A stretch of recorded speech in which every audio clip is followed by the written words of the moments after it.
principal, puede ser cualquiera de estos, y él va a pagar el transporte principal. ¿Sí?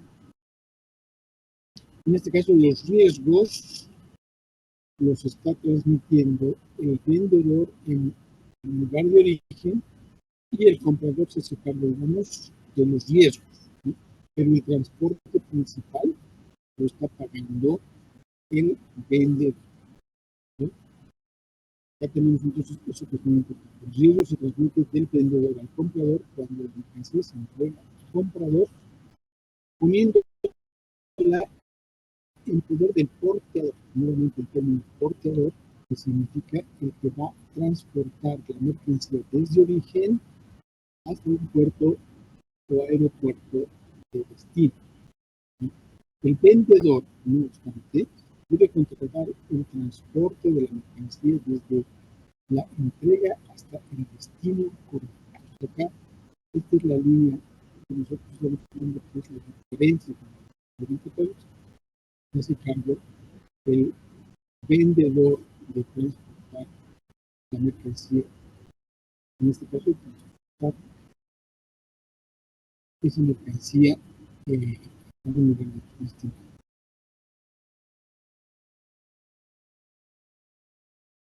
En el caso de Incoterms, sí, ¿no? Transporte y seguro pagados significa que el vendedor va a pagar el transporte principal, y ya está, entonces, cost insurance paid, ¿sí? Transporte y seguro pagados significa que el vendedor va a entregar la mercancía al comprador y transmite el riesgo de manera similar al anterior Incoterms, ¿sí? Entregándola a un proveedor. Pero no se olviden ustedes que el contratante, el que va a contratar el medio de transporte principal es el vendedor, el que va a, por lo tanto, contratar el transporte principal y va además, por lo tanto, a embarcar esa mercancía para que llegue hasta un determinado destino. Ahora, el riesgo también lo entrega en origen, pero hay una diferencia con el de acá el riesgo se lo transmite en origen, pero acá tenemos la palabra clave, seguro, ¿sí? Transporte y seguro. En el anterior no tenía seguro. En este caso sí hay un seguro, ¿sí? Y este seguro dice, se exige al vendedor que obtenga una cobertura de seguro que cumpla las cláusulas de carga del instituto tipo A, que hace todos los riesgos, o una cláusula semejante y no con la cobertura más limitada, o sea, más pequeña. ¿No? Necesitamos un seguro clase de todos los riesgos. El seguro debe cubrir como mínimo el precio dispuesto en el contrato más un 10%. Por lo tanto, el seguro tiene que ser por un 110%, ¿no? Y debe concentrarse en la moneda del contrato. Si el contrato es $100, también el resarcimiento debe decirse que se va a devolver 110% del valor de esa mercancía en la misma moneda del contrato $100. ¿Ya? Y habíamos hablado acá de es el 100% de reposición, es decir, que le van a reponer todo el costo de la mercancía si se pierde el contenedor en el mar, pero no solamente le va a pagar el 100%, sino le va a pagar un 10% adicional, que es lo que se llama lucro cesante. ¿Sí? Entonces acá lo que hace el vendedor es pagar el medio de transporte principal, pero además contratar un seguro. El seguro lo va a poner a nombre del comprador. Nos va a decir, si ocurre alguna peripecia en alta mar o en el avión, porque esto sí, esto es muy general, transporte y seguro pagados, puede transportarse también por avión, Entonces, si va a pagar el transporte del avión, también va a comprar un seguro contra todo riesgo para esa mercancía a nombre del comprador. ¿Eso qué quiere decir? Está viajando en avión, el avión se pierde toda la carga y en este caso el vendedor va a hacer algo. El vendedor ya lo hizo todo.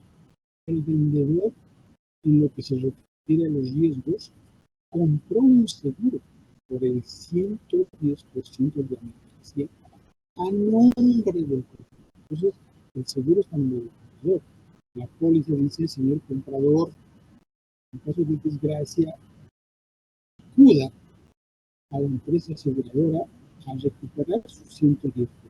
Entonces, él tiene la póliza a su nombre, él se aproxima, el comprador, se aproxima a la empresa aseguradora y cobra el 110%. Acá, por lo tanto, cuando ocurre una desgracia, se pierde toda la mercancía, el vendedor ya lo hizo todo. Embarcó, compró el seguro, ya no tiene ninguna responsabilidad. Ahora tenemos también otras modalidades en las que, digamos, algunas variedades, como habíamos encontrado en los intereses importantes, ¿no es cierto? El riesgo que transmite del vendedor al comprador cuando la mercancía se entrega al comprador, poniéndola en poder del comprador. Va a entregar el vendedor, pero lo va a entregar a una transportadora principal. Una transportadora principal. Y acá, nuevamente decimos, el vendedor, no obstante, debe contratar el transporte de la mercancía desde la entrega hasta el destino acordado. Esto mismo sí puede causar, digamos, dificultades cuando el país de destino exige que la cobertura de seguro se contrate localmente. Pueden exigir que el seguro de la empresa aseguradora sea del país de destino. Pero acá estamos graficando de manera mucho más específica. El seguro es de población única, el seguro de contrata el vendedor, el nombre del vendedor. Entonces, esa es la gran variante. Sí, es un split. Ahora tenemos otra variedad, delivered at place. Esto quiere decir que se va a entregar en un lugar específico, pero ya en el país de destino. ¿Sí? Y los costos de transporte y los riesgos, en este caso, están todo en nombre del vendedor. Ya, ya tuvo una desgracia, el avión o el barco, tiene un accidente acá en el camino, de pie. Ah, ¿qué es lo que es el comprador? El comprador nacional, el que reclama ante la aseguradora, es el vendedor, el que repone la mercancía, el que tiene que entregar la mercancía nuevamente, es el vendedor. Entonces, miren la diferencia acá. Delivery at place significa que vamos a entregar, el vendedor va a entregar en un lugar de destino, puede ser, por ejemplo, en la aduana, pero ahí es donde lo va a entregar y es responsabilidad del vendedor. Después de haber una desgracia, el vendedor tiene que hacerse cargo de la reposición de la mercancía y de volver a enviarla nuevamente hasta que se cumpla completo el económico que ha incluido por clase. ¿No? Lo va a entregar en el lugar de destino, pero sin descargar. Y la seguridad pues significa sin descargar. El comprador está muy asegurado. Pero obviamente, si los costos y los riesgos van a estar a nombre del vendedor, el precio de venta también se mayor. aquí ven el Incoterms nuevo. ¿Sí? Es lo mismo que el anterior de Libre Place, pero si ustedes ven acá, esta figura es nuestra que está todavía dentro del medio de transporte que ha proporcionado el vendedor y está ahí sobre el camión. Ahí termina su responsabilidad. El comprador tiene que ver con el descargador, como descarga. Si en la descarga ocurre algo, el comprador ¿sí? En cambio acá tenemos que la descarga está a cargo del vendedor. Miren ustedes ese pequeño matiz, ¿no? El vendedor es el que va a descargar la mercancía donde le indique el comprador. Hasta que esté descargado, la responsabilidad es del vendedor. Entonces, si ocurre algo en este trayecto, inclusive hasta llegar al almacén del comprador, es responsabilidad del vendedor. El vendedor se desliga de la responsabilidad solamente cuando entrega descargada la mercancía donde le indique el comprador. ¿Sí? Por eso, este nuevo proceso, inclusive en 2020, se llama entregada en lugar descargado. Delivered at place unloaded. ¿Sí? Significa que el vendedor descarga la mercancía y transmite los medios al comprador cuando la mercancía, una vez descargada del medio de transporte y llegada, se pone a disposición del comprador en el lugar de destino designado o en el punto apropiado en ese lugar. Así que, ¿no? Puede decir delivered at place unloaded en la fábrica. Ahí tiene que indicar la dirección, ¿sí? Avenida Juan Pablo II, número tanto. Entonces, el delivered at place unloaded significa delivered at place, que es el periódico Terms, pero hay que sumarle el riesgo y el costo de la descarga. ¿No? Si le sumamos el riesgo y el costo de la descarga, obtenemos el DPU. Entonces, entre uno y el otro, el gran detalle es la descarga.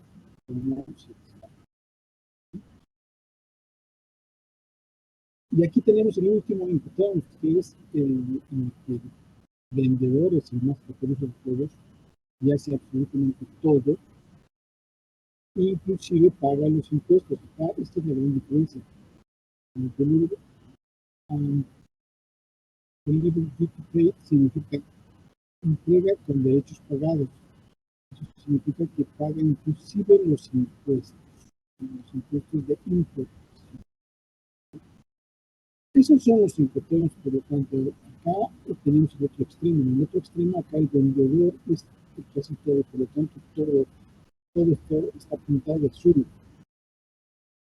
Nosotros lo van a entregar cargados también, pero lo van a entregar cargados también con los impuestos separados, todos los impuestos separados. Aquí el comprador no hace nada más que descargar la mercancía, pues, en C, y ahí, digamos,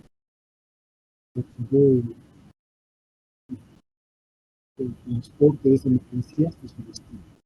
¿Vale? Entonces, acá el vendedor lo ha hecho todo, incluido el pago de los impuestos. Por lo tanto, el precio de transacción va a ser el más alto. El precio de transacción en el Incoterms DDP es el más alto. Como les habíamos indicado, los Incoterms están relacionados con cómo vamos a pagar una mercancía. ¿Quién va a pagar qué? ¿Cómo? Entonces, como ya lo habíamos determinado, entre vendedor y comprador, además va a haber estos Incoterms que terminan un contrato, si sea verdad, un contrato en el cual se establecen las condiciones, en el cual se determinan. Pero también va a existir una forma de pago, es decir, bueno, yo te vendo, tú me compras, ¿cómo nos pagamos?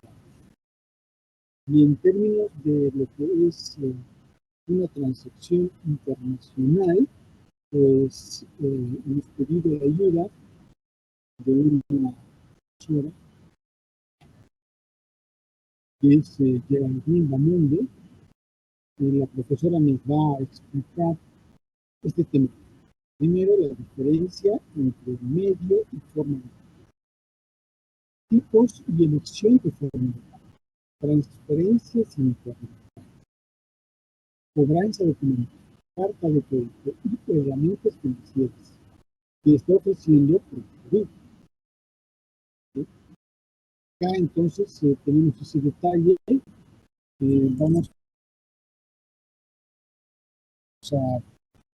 nos apoye en esta parte, así que le vamos a ceder la palabra. Pero vamos a hacer algunas precisiones. Vamos a ir directo al tema por el tiempo en realidad y por algunos detalles que es importante conocer, ¿no? Y sobre todo por algunas herramientas que quisiera presentar. Vamos a ver cuál es la diferencia entre medio y forma de pago, tipos y elección de la forma de pago, transferencias y ya directamente a los tres medios de pago comúnmente utilizados, que son las transferencias interbancarias, la cobranza documentaria, la carta de crédito y al final las herramientas financieras que tenemos nosotros para ustedes. En cuanto a la diferencia entre el medio y la forma de pago, es importante aclararlo porque muchas veces confundimos los conceptos. Y cuando nosotros vamos a entrar a una negociación, es importante que podamos especificar claramente cuáles son, cómo va a ser la forma de pago que vamos a tener por esta transacción y también cuál es el medio que vamos a utilizar. Esto porque generalmente la parte del pago aparece en la negociación, cuando nosotros estamos por vender nuestra mercancía al potencial cliente. Entonces, la forma de pago es el acuerdo al que llegan el importador y el exportador respecto al momento en el que se va a producir el pago producto de la exportación. Entonces, esto quiere decir que yo puedo hacer un pago al contado o puedo hacer un pago diferido, o sea, es decir, la forma, ¿no? Podría yo darle crédito a mi cliente para que me pague de repente en 60 días, en 90 días o en 30 días. O también, como sucede en el mercado local, es un pago al contado, inmediatamente se ha realizado la transacción. En el comercio exterior es poco usual que exista un pago al contado de forma inmediata, ¿no? Pero existen medios de pago que ahora vamos a ver que facilitan ese proceso y nos generan una liquidez con mayor inmediatez a pesar de que las partes involucradas estén en diferentes territorios geográficos y bajo diferentes contextos, ¿no? Y el medio de pago ya viene a ser el instrumento financiero que posibilita el pago entre ambas partes. Es decir, primero hemos coordinado que se va a hacer un pago a 30 días, ¿correcto? Pero ahora vamos a especificar que ese pago se va a hacer a través de una carta de crédito, a través de una transferencia interbancaria o a través de una cobranza documentaria. ¿Correcto? Entonces, la forma de pago es el acuerdo al que llegamos respecto del momento y el medio de pago es el instrumento que vamos a utilizar. Aclarado este punto, entonces tenemos que ver cuáles son los tipos y formas de pago. Esta información en realidad es general, vamos a mencionarla brevemente, ¿correcto? Y más o menos para que tengan una idea de cuáles vendrían a ser los tipos de pago. Por ejemplo, un pago por adelantado, ¿no? Es cuando se realiza, perdón, antes de efectuar el embarque. Y obviamente representa mayor seguridad para el exportador. Sin embargo, en la práctica no necesariamente esto se va a dar. Lo que sucede, lo que sí puede suceder es que se hacen pagos parciales. ¿Qué quiere decir un pago parcial? Quiere decir que yo voy a pagar de repente un 30% del valor de venta antes de embarcar la mercancía y un 70% posterior al embarque.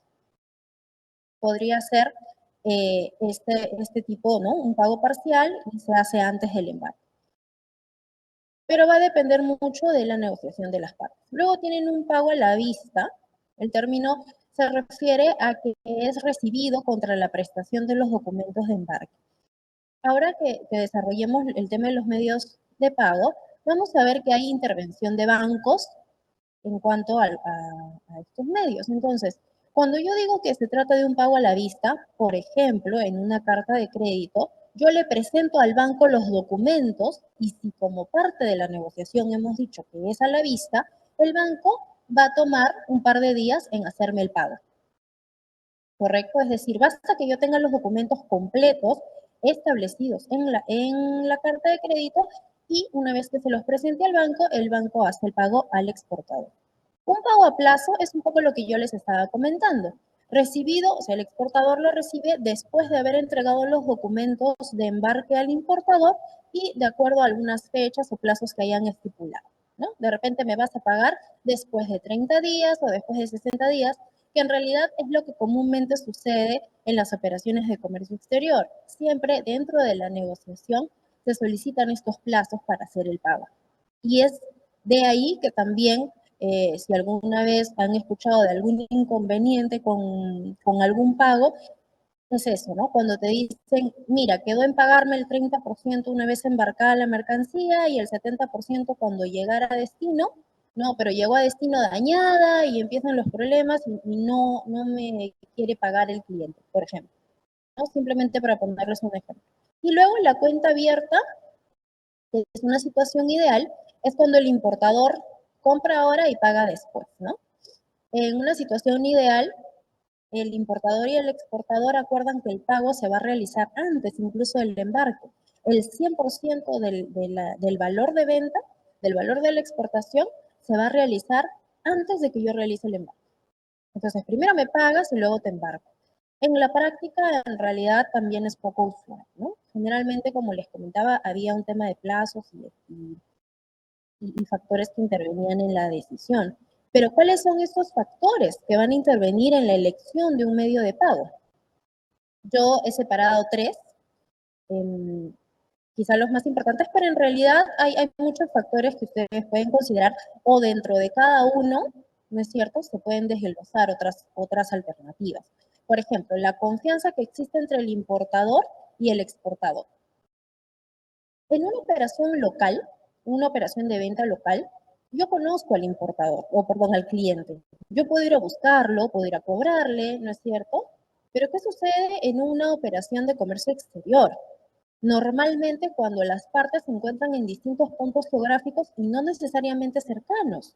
Por ejemplo, cuando yo exporto una mercancía a Estados Unidos o cuando exporto una mercancía a China, a India, a Medio Oriente, no lo sé. El tema es que al haber esta distancia, probablemente no he conocido al importador. Tal vez yo tengo una página web o mis productos están dentro de una tienda virtual o he asistido a una feria y por ahí alguien tomó mi contacto y se comunican conmigo a través de medios electrónicos. Puede ser, por ejemplo, internet, a través del correo o por teléfono, pero no ha habido un contacto directo, quizá, ¿no? O tal vez sí hay algún contacto a través de una reunión, una misión, qué sé yo, pero no es tan sencillo como poder verlo cuando lo necesite ir a buscar. Sobre todo cuando hablamos de países que están en distintas zonas horarias, donde de repente aquí son las 3 de la tarde y allá son las 12 de la noche o son las 3 de la mañana, ¿no es cierto? Entonces la comunicación no va a viajar inmediatamente, es decir, yo voy a escribir hoy diciéndole págame o para establecer alguna condición y no es que me va a responder inmediatamente, ¿no? En algunos casos. Entonces, ¿qué tanta confianza tengo yo con el importador? ¿Cómo sé que realmente es una empresa confiable, que existe, que no tiene problemas financieros, es decir, que es solvente, que tiene de repente otros clientes? ¿Qué información tengo yo? ¿Tiene página web? ¿O de repente hay algún referido? ¿No es cierto? Entonces, en base a la confianza que yo tenga con el importador, podré decidir entre un medio de pago que implica mayor riesgo para mí o que implica menor riesgo para mí. Otro, otro punto es la trayectoria de pagos del importador. ¿Qué tan solvente es financieramente hablando? Así como nosotros tenemos una central de riesgo, es cierto que es Sentinel, donde ustedes pueden ingresar con su DNI o la empresa con su RUC y puede verificar su trayectoria, es decir, si tiene alto riesgo financiero o crediticio, bajo, medio, mínimo. De la misma forma, nosotros tenemos que saber si la empresa a la que le vamos a vender es una empresa que realmente honra sus deudas, si realmente cumple con sus pagos oportunamente. Porque puede darse el caso, eh, por ponerles un ejemplo, que de repente una empresa se contacta con un exportador peruano, realizan un envío, 2 envíos, 3 envíos con carta de crédito, por ejemplo, con la finalidad de ganar la confianza, y finalmente para el cuarto envío, como el exportador ha generado cierta confianza, decide aceptar otro medio de pago, como una transferencia, una cobranza, y finalmente es ahí donde empiezan los retrasos, las demoras. Entonces es muy importante que nosotros conozcamos cómo es esta empresa, si realmente honra sus pagos y si realmente es solvente, ¿no? Y bueno, hay formas de poder identificar la solvencia financiera de una empresa. Por supuesto, no están a libre disposición. Hay entidades a las que ustedes pueden acudir para solicitar información de las empresas y obviamente tienen un costo, ¿no? Entre esas empresas a las que pueden acudir está el mismo Sentinel, está COFACE y está Dun & Bradstreet. Bueno, son las tres más referidas, ¿no? Entonces ahí ustedes pueden consultar, no sé, se ha contactado conmigo una empresa de China y esta empresa quiere comprarme una mercancía de repente por $50,000. Entonces son $50,000 que a mí me representan, no es cierto, costo, me representan inversión, financiamiento que necesito para producir. ¿Y qué sucedería si eventualmente la empresa no es solvente y no pueden ustedes, o a lo mejor no les puede pagar? Entonces siempre es bueno conocer, investigar a las empresas desde lo más accesible, que puede ser identificarlas si están en internet, si tienen página web, hasta acudir a estas entidades especializadas. Y luego está el entorno económico y político del país importador, porque claro, por ejemplo, ahora sabemos que hay algunos países que tienen ciertos problemas, ¿no? Como el caso de Venezuela, de repente incluso Brasil es un país con bastantes restricciones, Argentina, que recién está un poco abriéndose al tema de la economía, pero antes estaba bastante complicado el tema de poder exportar a Argentina en dólares, porque había que hacer un tipo de cambio especial con un banco central, y bueno, había muchos inconvenientes. Lo mismo va a suceder con el país al cual nosotros querramos exportar. No necesariamente porque no es un país que tiene un problema ya conocido o que la coyuntura lo está afectando, es importante conocer cómo está la situación en ese país. Por ejemplo, las fluctuaciones en el tipo de cambio, si hay elecciones cerca, el nivel de compromisos de pago no cumplidos que pueda tener, no sé, se me ocurre, ¿no? Es importante conocer el entorno económico y político del país para poder establecer qué medio de pago voy a elegir o a negociar. Porque en realidad, bien es cierto, nosotros podemos querer un medio de pago, no necesariamente, ¿es cierto?, con las entidades bancarias. Tengo que tener una cuenta, eso de entrada para todos los medios de pago, al menos los tres que vamos a conversar el día de hoy. Entonces, el banco en realidad no va a tener ninguna injerencia más que ser la entidad a través de la cual me va a llegar el dinero, ¿correcto? Pero el banco no va a revisar la documentación, el banco no va a verificar que el embarque llegó. De hecho, es importante que tengan en cuenta que cuando hablamos de medios de pago donde intervienen entidades financieras, lo que se negocia ahí simplemente son documentos, no es la mercancía en sí. Por eso es que para el tema de asegurar la mercancía existen otras herramientas, ¿no? Como el seguro, las pólizas. Entonces, ¿qué sucede con la transferencia? El comprador inicia los trámites en, en un banco de su localidad, solicita un formato, incluso ustedes si quieren hacer el ejercicio, simplemente se pueden acercar al banco con el que para solicitar un formato para hacer una transferencia, ¿no es cierto? Y bueno, ahí tienen dos opciones, cuenta abierta, pago anticipado, que es un poco lo que ya les había comentado anteriormente, ¿no? Es en qué momento voy a realizar el pago. Y todo lo que tenga que ver con estos medios de pago se va a realizar por medios electrónicos, porque finalmente de estos bancos tienen un lenguaje a través del mensaje SWIFT. Y el mensaje SWIFT, que lo vamos a ver a continuación, lo que va a hacer es es un mensaje que viaja y me dice exactamente qué es lo que desea hacer una de las partes, ¿correcto? Entonces el banco, acá es importante explicar esta parte, no exige al exportador que pruebe que las mercancías se han embarcado. Por eso les decía que el riesgo no solamente es para el exportador, sino también para el importador. Porque para poder realizar la transferencia, en este caso ambas partes tendrían que considerar otras alternativas para confirmar que se ha realizado el embarque. ¿Qué pasa si, por ejemplo, yo digo voy a hacer el pago del 30% pre-embarque, ¿no es cierto? Y el 70% una vez que hayas embarcado la mercancía. Esa es una situación ideal para el exportador, por ejemplo, ¿no? El 30%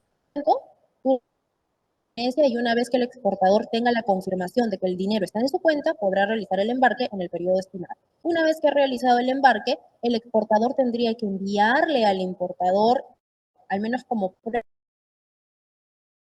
los documentos de muestra que se efectuó para que el importador pueda realizar la transferencia de acuerdo a lo estipulado por el 70% pendiente. Pero podrían estar simplemente acordando que no quiere no quiere que le envíen los documentos escaneados, sino quiere que le envíen los documentos originales. Entonces, en lo que viajan los documentos y llegan al importador y él ve efectivamente los tiene en su poder, recién ahí hace la transferencia del 70% restante. Pero ahí estamos asumiendo riesgos, porque yo podría recibir la documentación como importador y no necesariamente, o podría yo pagarle un 30% y el exportador podría no embarcar. Entonces, hay riesgos de ambas partes. Y se utiliza cuando existe un nivel elevado de confianza entre exportador e importador.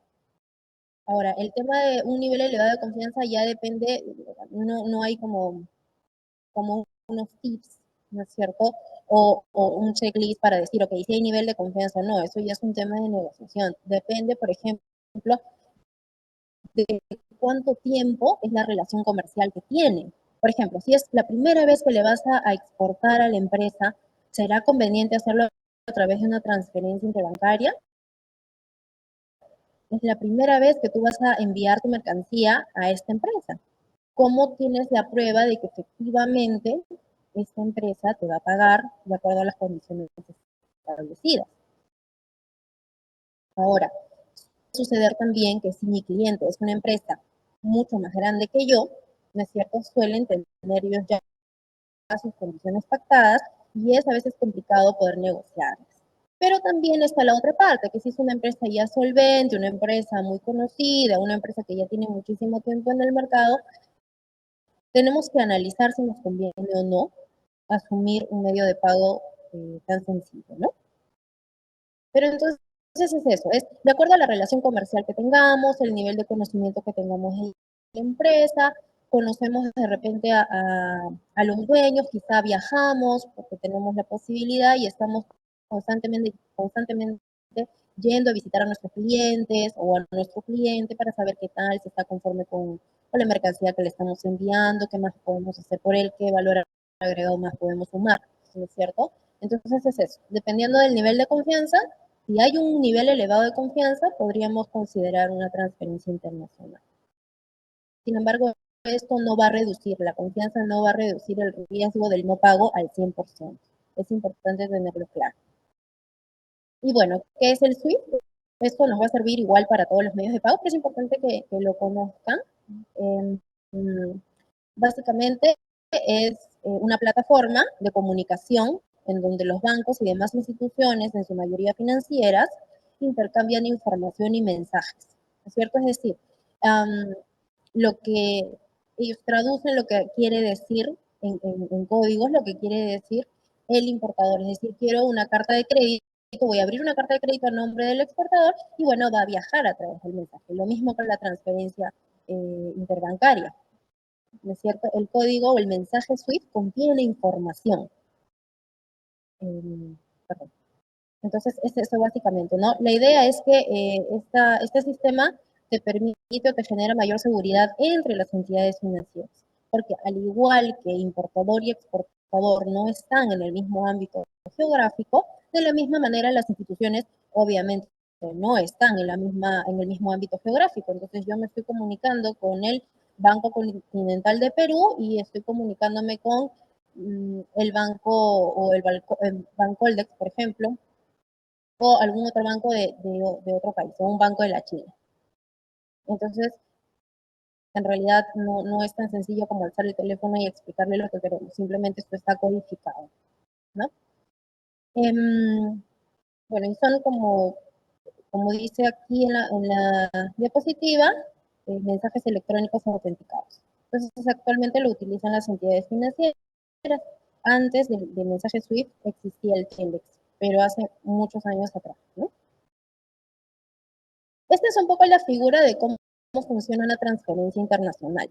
Aquí vamos a tener el banco emisor, el banco receptor, al comprador y al vendedor. Entonces, lo que va a suceder para graficar la idea de transferencia es que el exportador va a enviar la mercancía y los documentos al importador.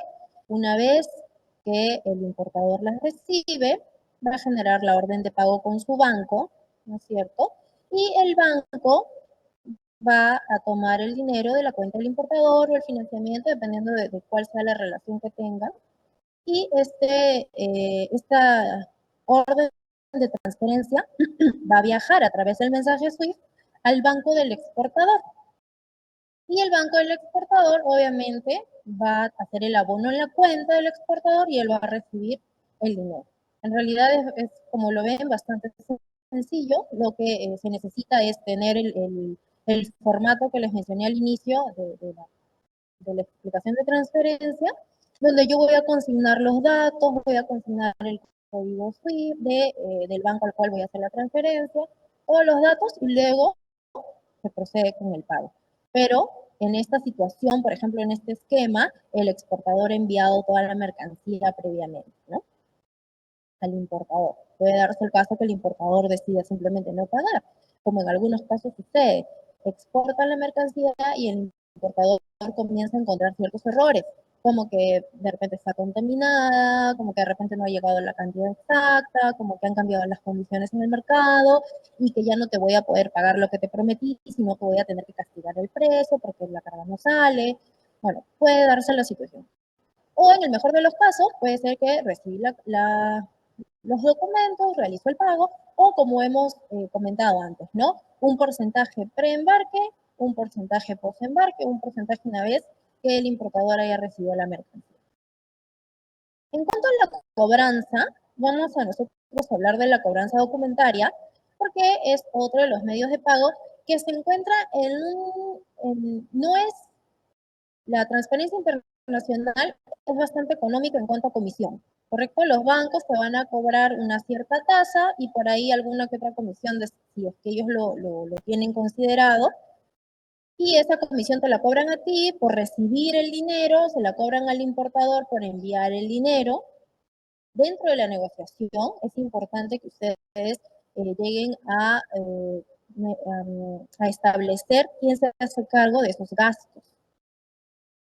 ¿Por qué? Porque muchas veces nosotros decimos, ok, la transferencia va a ser de $20,000, por ejemplo, por una exportación pequeña, pero a mi cuenta no llegan $20,000, sino de repente llega un monto menor. Y no es que el importador no haya hecho la transferencia con el monto correcto, sino es que los bancos, obviamente, por la operación, te cobran. Y si, por ejemplo, el banco del importador y el exportador no tienen una conexión directa, va a haber un intermediario. O sea, va a llegar a un banco central y el banco central lo va a enviar a tu banco, pero obviamente también por esa transacción hay un costo. Entonces es importante que se establezca quién o cuál de las partes asume o todo el costo o cómo van a asumir. De repente lo que me cobre mi banco en destino lo asumo yo y el banco en origen lo asume el importador, ¿no? Entonces, es eso, tenemos que establecer también quién se hace cargo de las comisiones. Los bancos realizan la gestión de cobros sin ninguna responsabilidad por falta de pago o aceptación de los documentos. La cobranza documentaria ya entrando al tema de la cobranza, como les decía, en el caso de la transferencia, las comisiones son menores. La cobranza tiene una comisión mayor que la transferencia, pero menor que la carta de crédito. Aquí la intervención de los bancos es, hay una mayor intervención con respecto a la transferencia, porque como estamos hablando de cobranza documentaria, lo que va a suceder es que el exportador va a enviar los documentos al importador a través de los bancos. El banco recibe la documentación, se le envía al banco del importador y el banco del importador le avisa al importador que ya llegaron los documentos a su nombre y el importador tendrá que hacer el pago para poder recibirlos, ¿correcto? Pero aquí también hay un detalle, que de repente los documentos pueden llegar 10 días antes de que la carga arribe a destino y el importador puede esperar hasta que la carga arribe para recién hacer el pago, por ejemplo. Entonces aquí no se está estipulando no se está estipulando específicamente que gracias a la cobranza el exportador va a recibir su dinero inmediatamente, ¿no? Entonces hay que tener en cuenta también esas cosas. Por eso es que por eso es que es un punto intermedio entre la transferencia y la carta de crédito. En realidad es un medio que se considera de nivel moderado de confianza. De repente, en una situación ideal, un exportador podría solicitar al importador trabajar con cartas de crédito, quizá los 3 primeros envíos, los 2 primeros envíos, y de acuerdo a cómo se va dando la situación, podría cambiarlo a una cobranza documentaria. Pero eso va a ser parte de la negociación o de finalmente el acuerdo al que lleguen. ¿Por qué? Porque las comisiones obviamente las asumen dependiendo de cómo hayan coordinado, las puede asumir solamente una parte o las pueden asumir las dos partes. Y eventualmente ustedes verán que por temas de costos, muchas veces consideramos, no medimos el riesgo contra el costo, ¿no? Y decidimos por el medio más económico, pero al final estamos aumentando el riesgo. Y no estamos poniendo de repente en una balanza, ok, me ahorro de repente $100 o $500 por escoger un medio u otro, pero al final podría no recibir el pago.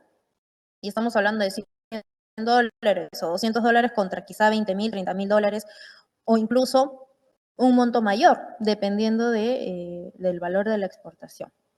Las comisiones, como les dije, son menores que una carta de crédito, pero son mayores que la transferencia internacional. Y aquí está un poco la figura para entender mejor cómo funciona una cobranza documentaria. En una cobranza documentaria, nosotros vamos a embarcar la mercancía. Esto es la figura, ¿correcto? Y una vez que yo he embarcado la mercancía, lo que voy a hacer es enviar los documentos al banco. Aquí hay algo importante. Como les había comentado, yo podría escanear los documentos, ¿no es cierto? Y mandarle al importador un escáner de los documentos, lo cual en algunos países yo no voy a poder retirar la mercancía con ese tipo de documentación, necesito la original, pero podría darse el caso que dentro de la negociación dicen, ya, perfecto, vamos a hacer una cobranza documentaria, pero además de enviar los documentos al banco, yo necesito un juego original, que lo envíen directamente el exportador al importador. Y esto no es tan recomendable porque en realidad si yo estoy utilizando la cobranza documentaria es justamente para asegurarme que los documentos los retiene el banco hasta que el importador pague. En cambio, si yo le envío un juego original al importador, en realidad ya se desvirtúa y el importador tranquilamente puede realizar retirar la carga, ¿no? Entonces, la figura es así, se hace el embarque y una vez que yo ya tengo los documentos completos, porque ojo, los documentos son factura comercial, packing list, certificaciones, ¿no es cierto? Todo lo que pueda generarse producto de la mercancía, pero el documento de transporte me lo van a dar una vez que la mercancía ha sido embarcada. El documento de transporte va a ser dependiendo del medio por el que viaje, ¿no es cierto? El Bill of Lading, si estamos hablando de transporte marítimo, el Airway Bill, si estamos hablando de transporte aéreo, y la carta de porte, si es por transporte terrestre. Entonces, cuando yo ya tenga todos los documentos completos establecidos, entonces yo voy a enviar esos documentos al banco.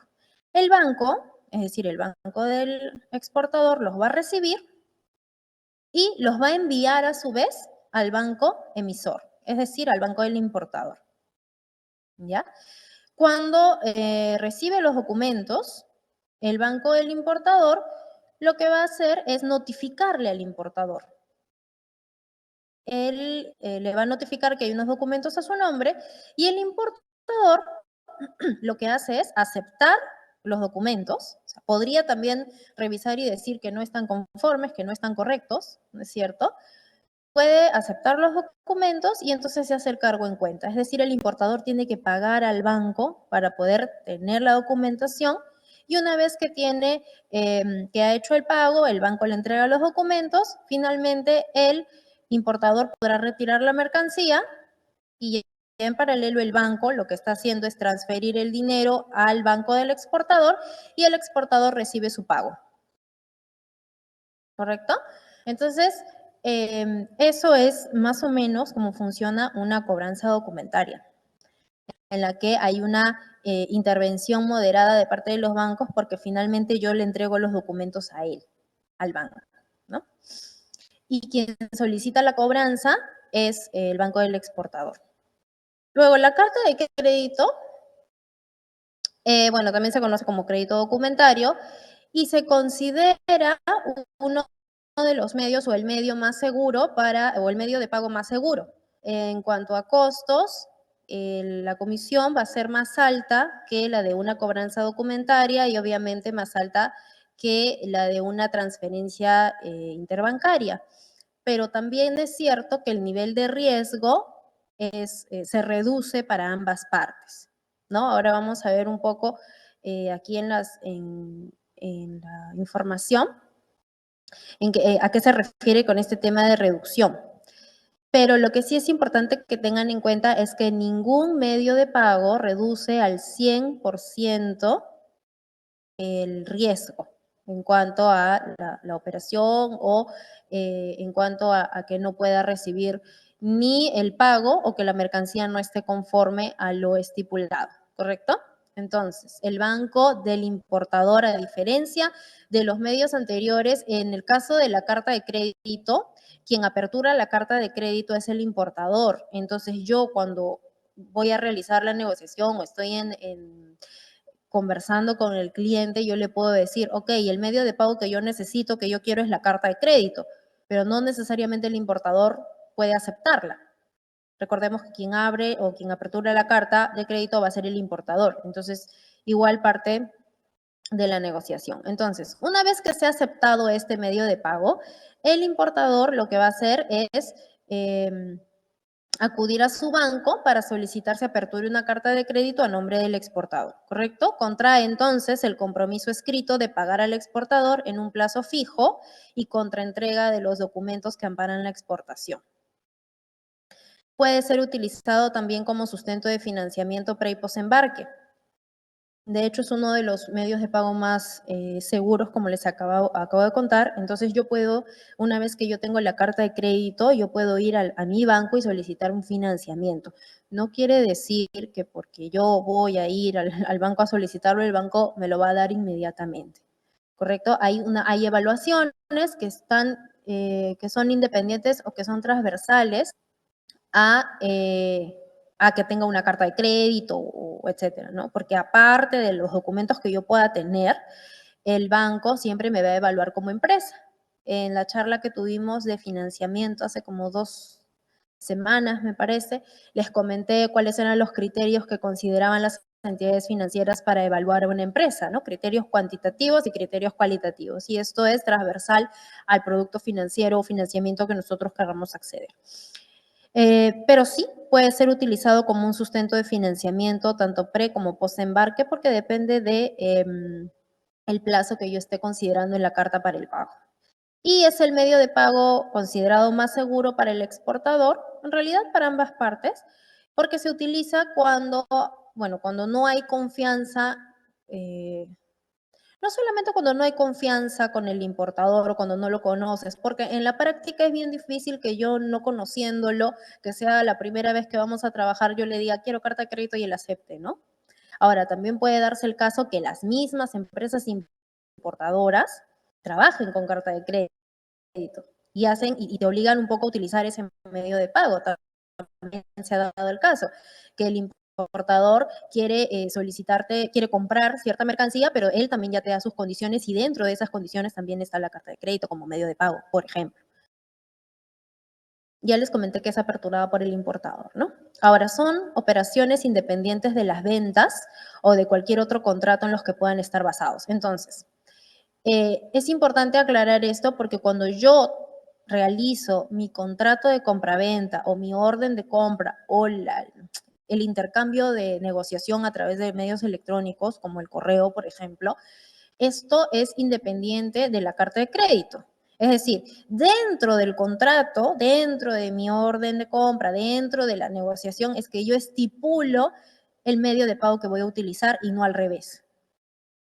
¿Ya? Hay que tenerlo en cuenta porque es diferente y también hay un formato diferente. En las herramientas que vamos a ver más adelante, existen formatos, modelos que ustedes pueden ver, pero pueden hacer el ejercicio, como les decía, de ir a su banco y hacer la consulta, ¿no? Solamente para ver el formato quizá. El cobro de una carta de crédito se hace a través de la presentación de documentos. Entonces, las partes manejan documentos y no mercancías. Estas son algunas de los tipos de carta de crédito. En realidad, aquí tengo un link que se los voy a mostrar para que vean un poco las ventajas y desventajas. Bueno, más que ventajas y desventajas, bueno, tienen las opciones, ¿no? Quizá lo que más han escuchado es el tema por la forma de pago a la vista y a plazo, ¿no? O también, por ejemplo, la cláusula roja, la cláusula verde, que según tengo entendido, de acuerdo a lo que comentan los bancos, es muy poco el porcentaje de cartas de crédito bajo estas condiciones, es muy poco, es menos del 1%. Entonces, por ejemplo, en el caso de una carta de crédito a la vista, quiere decir que cuando yo entregue los documentos, esta es la guía financiera, la vamos a ver más adelante, pero quería que vieran esta parte. Cuando yo le entregue los documentos al banco, el banco me va a hacer el pago.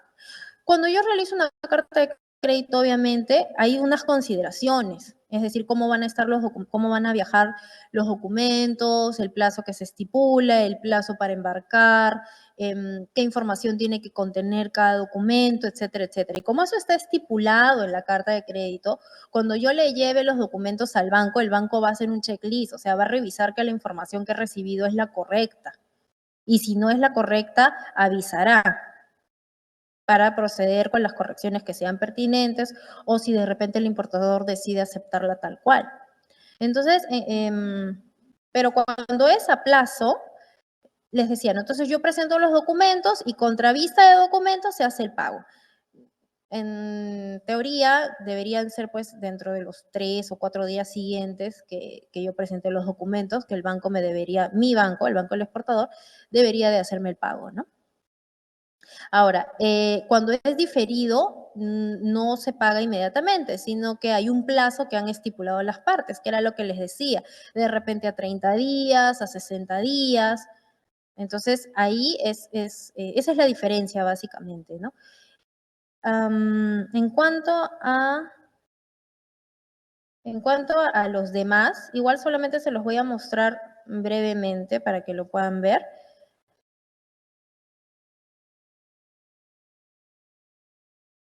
Bueno, están aquí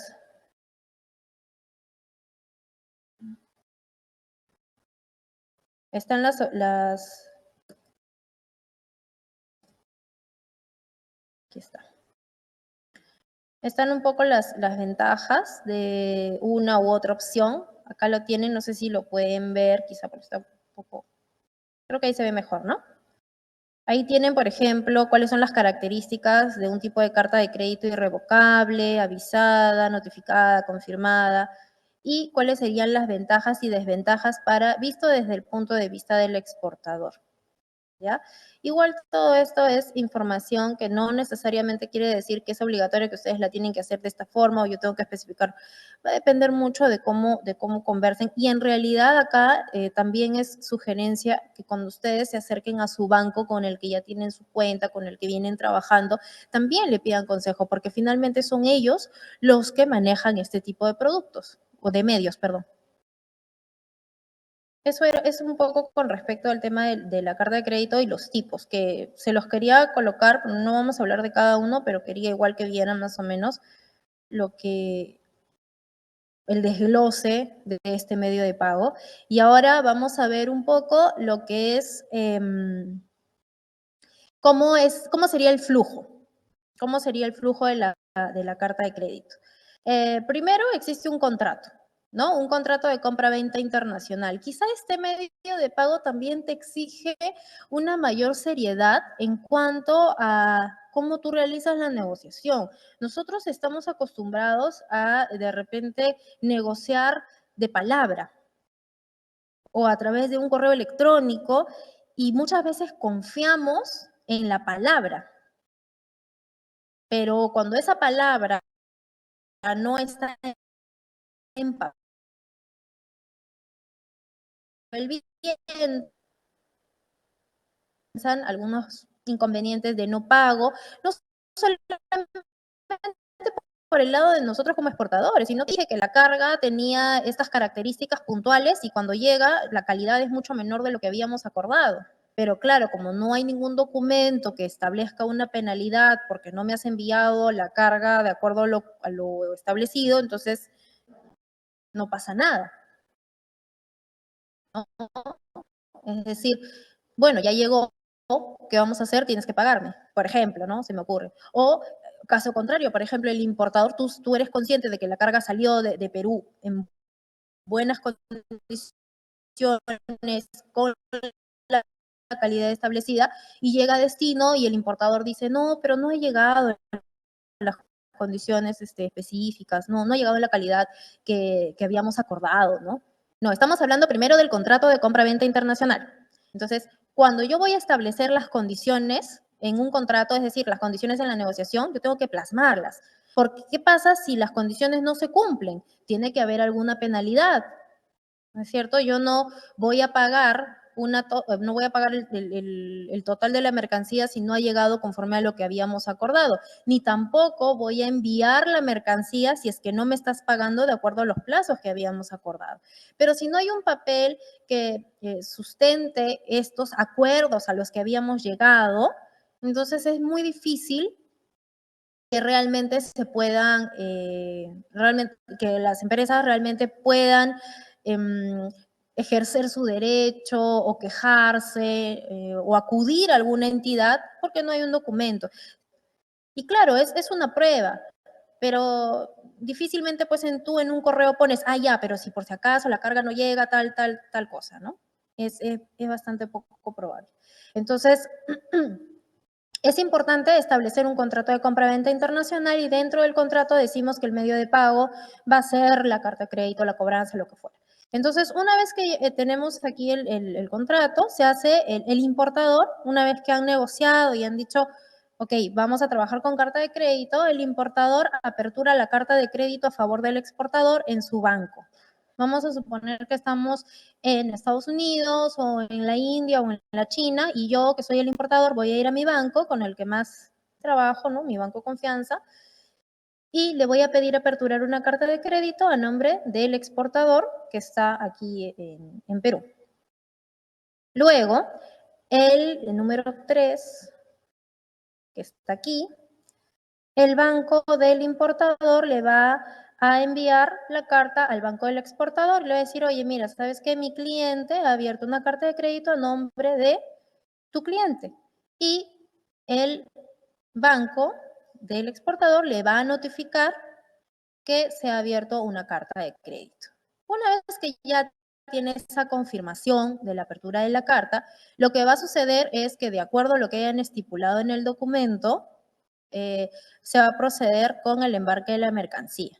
¿Ya? Eso es simplemente el flujo para que lo conozcan. Obviamente detrás del flujo hay muchas otras alternativas dependiendo del tipo y etcétera. Pero esto es lo más general para que lo podamos entender todos.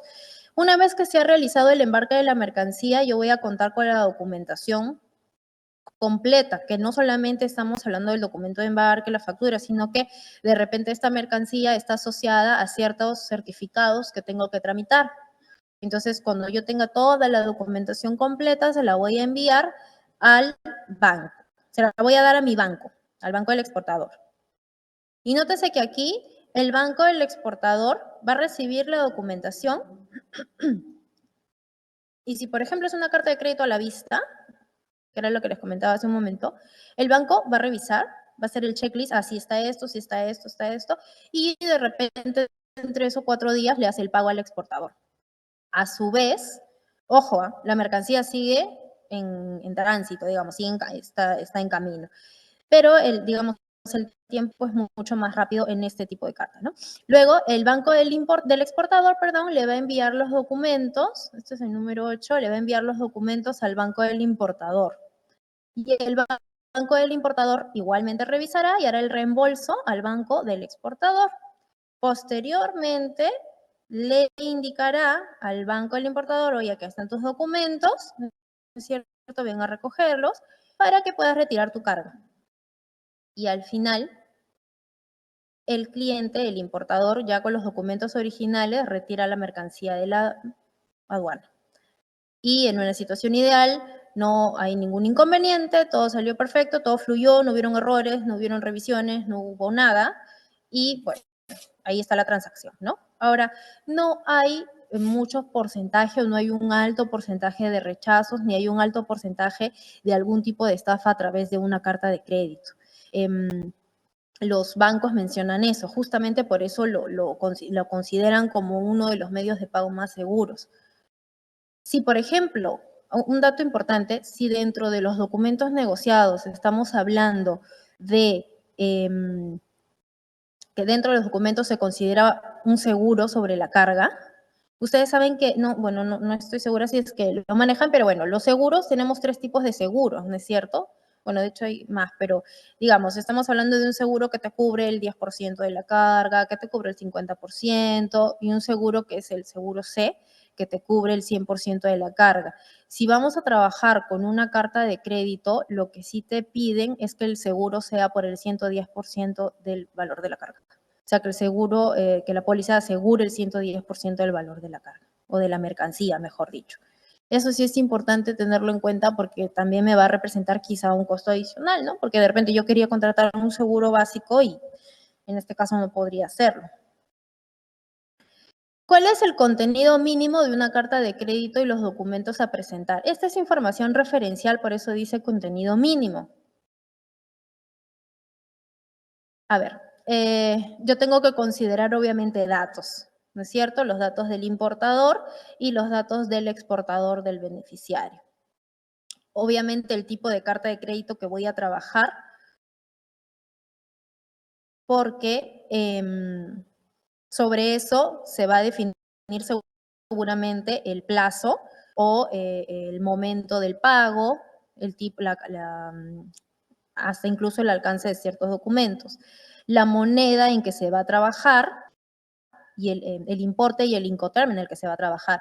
¿Por qué? Porque el Incoterm también me va a definir cuáles son las responsabilidades de ambas partes, ¿no es cierto? Hasta dónde, o mejor dicho, dónde termina mi obligación o mi responsabilidad y empieza la del importador. La vigencia para presentar los documentos. Ahí hay unos plazos que tengo que cumplir, incluso también para embarcar la mercancía, y eso lo establecen dentro de la carta. O sea, de repente tengo 60 días para embarcar la mercancía y tengo que cumplir esos plazos, porque de lo contrario, pues quedaría sin efecto, ¿no? La forma de pago y en su caso el plazo, que era un poco lo que ya les había comentado. Obviamente la descripción de la mercancía, origen y destino del embarque, detalle del transporte, documentación requerida para la presentación al momento del desabanaje y bueno, obviamente la factura comercial, ¿no? Factura comercial, documento de transporte, el packing list y demás documentos asociados. Esos son los que están acá, ¿no? Factura comercial, letra de cambio, lista de embarque. Por ejemplo, la letra de cambio en el caso de que sea un plazo diferido, por ejemplo, ¿no? El documento de transporte, que he puesto las 3 opciones, el certificado de calidad, de origen, de inspección, póliza, certificado de seguro y otras según el acuerdo de las partes. ¿Ya? Ahora, esta información la he obtenido, ahí ven, aquí están las fuentes, que es un poco lo que recomiendan las entidades financieras, porque finalmente nosotros podemos conocer nosotros podemos conocer la información general de cómo funcionan estos medios, de cuál es el flujo, que ya les acabo de comentar, pero quienes finalmente pueden indicarles de acuerdo a el tipo de cliente que son, cuál sería el medio o qué tipo de carta, es su banco, porque son ellos los que trabajan con estos medios y son ellos los que manejan las tasas, las comisiones. Obviamente, si ustedes tienen un buen asesor, dentro del banco, ¿no es cierto? Su sectorista, él les va a hacer la recomendación más adecuada, no solamente por el hecho de venderles la tasa para o no, es que va a depender mucho. Tiene distintos puntos. Bien, justamente este texto es el que lo vamos a tener para poder analizar nuestras herramientas financieras con las que se puede trabajar. Han escuchado ustedes los tres tipos de, digamos, de utilización de un banco que podemos considerarlas como las herramientas para poder realizar la cobranza de una exportación. Entonces acá tenemos una carta de crédito como la que se ha descrito, que es el medio más seguro de poder realizar una transacción y que requiere una intervención intensiva del banco. Inclusive, en el caso de la remisión de los documentos, se establece, digamos, ese costo, ¿no? Cuánto cuesta realizar el envío de los documentos, porque los documentos tienen que enviarse en original. Entonces, de esa manera, pues los mismos bancos establecen cuánto va a cobrar por ese tipo de servicio. Y obviamente todas las comprobaciones las hace a través de su personal, el personal del banco, y el contacto tanto con el comprador como con el vendedor es muy intensiva. Entonces, esta guía financiera para las empresas exportadoras la vamos a poner también a disposición de todos ustedes a través de nuestra aula virtual. Esta parte es muy importante porque estas tres herramientas con las que se realizan los pagos y cobros son muy importantes, estos medios de pago. La carta, como habíamos indicado, la carta de crédito es la más segura. El, el pago documental, que es en este caso un pago en el que se tiene que comprobar que se está entregando los documentos de exportación. Esto también se lo hace a través de un banco, pero en este caso, digamos, solamente se hace la comprobación de los documentos, nada más. Y el otro caso en el que el banco solamente interviene a través de un pago en efectivo, a través del sistema bancario, y el sistema bancario solamente va a hacer una transferencia bancaria, ¿no es cierto? Una transferencia bancaria. Esta es la cuenta del vendedor y el comprador está realizando un pago al vendedor a través del sistema bancario. En los tres medios de pago, pues tenemos el SWIFT bancario. El SWIFT bancario que también se ha definido y que va a estar detallado en nuestra guía financiera, es el sistema por el cual se puede comprobar cuál es el trayecto específico que sufre el dinero, cuál es la travesía que tiene el dinero, de qué cuenta a qué cuenta se ha transferido. Obviamente que en toda transacción financiera lo más importante es relacionarlo con el proceso de importación-exportación.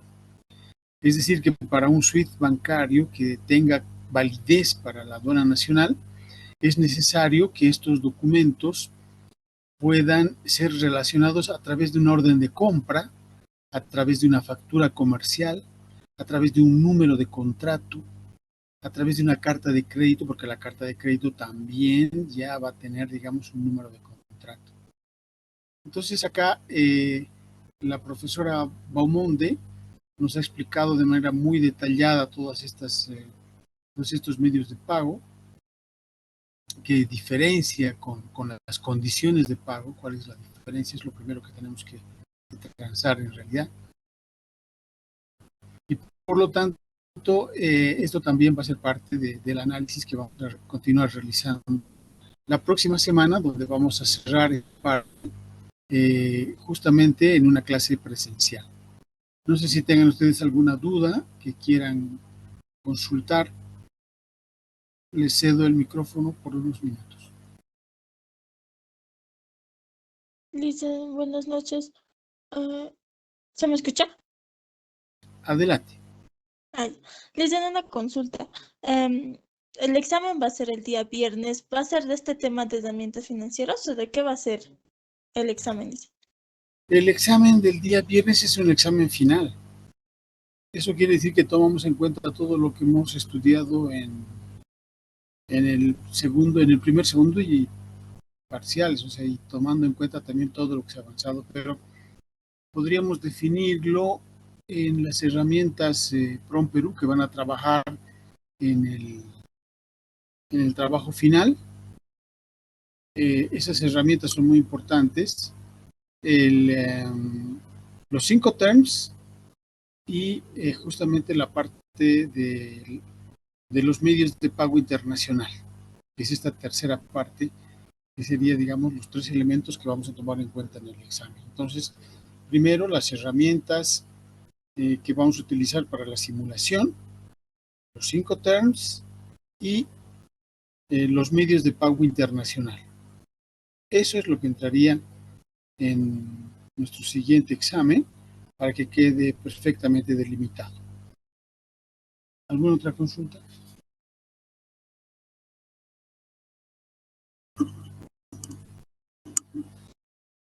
Bien, entonces agradecerles por la atención y nos encontramos el próximo viernes. Les deseo un lindo y satisfactorio fin de semana. Hasta la próxima semana. Un gusto como siempre.